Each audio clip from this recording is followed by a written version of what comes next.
Hey viewers, welcome back to our channel. Today, we're delving into a captivating term that is considered as a vegetable. They are an excellent source of beta-carotene and are essential for good vision and a healthy immune system. They are cultivated most extensively in China, which is the largest producer globally.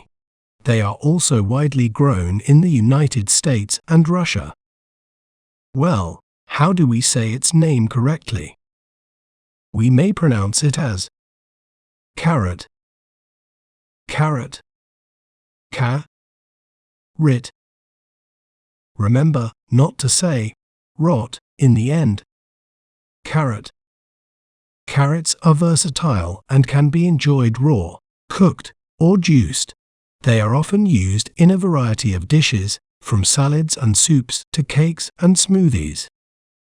Isn't it fascinating how breaking down a word can make it clearer? If you enjoyed learning about carrots, be sure to subscribe to our channel for more educational content. Thanks for watching.